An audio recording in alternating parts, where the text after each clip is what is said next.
there! I'm going to work on making a mug. It occurs to me that a lot of you have known me for a really long time. You probably have never seen me work. So here we go. I'm gonna take a lump of clay. It's probably about 1 pound or so. And that'll make a really nice sized coffee mug for those of you who drink a lot of coffee. I'm not one of them. Alright.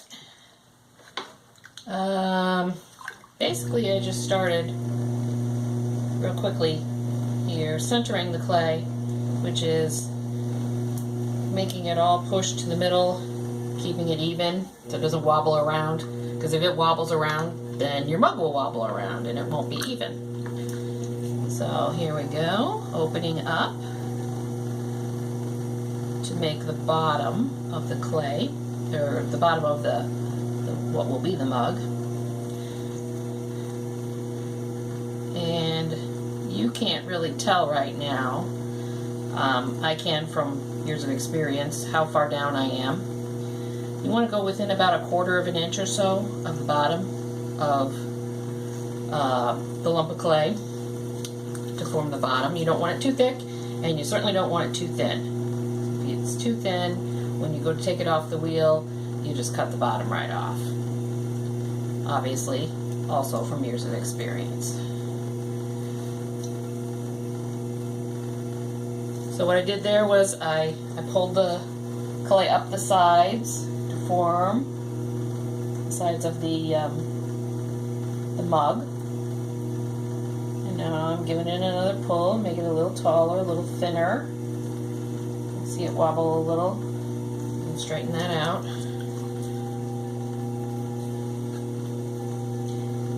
And let's give it another pull.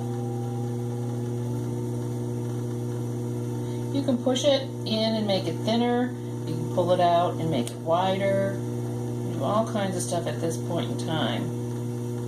Once you get it to the thickness that you want, then you can manipulate the clay kind of however you want to do that. I'm going to roll the top edge over. I do this with most of my pots and mugs and bowls and all kinds of stuff. It makes the top edge a little thicker, therefore a little more durable. If you bang it on something, or if you bang a spoon or something across the top edge, it's not going to break as easily if you got it a little bit thicker at that point. I'm going to take some of the excess off the bottom.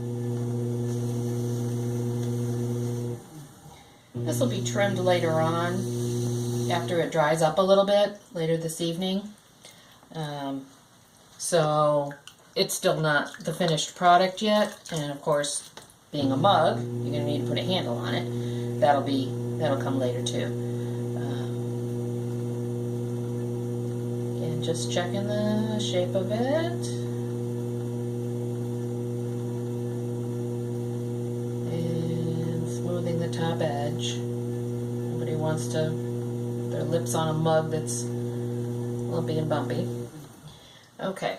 Then the last thing is to get the water out from inside the piece. As I've been working with it, water falls down inside, and you don't want to leave it there because it will essentially melt the bottom if it sits there too long. So, just sponging out the rest of it. Run up the sides, get extra mush off the sides from inside there. There we go.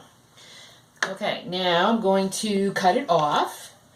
This is a piece that sits on the wheel, but I use this one for all the mugs that I do, so I don't want to. You can just leave it if you want to, but I've been doing this long enough that it's easy for me to cut it off. And there we go.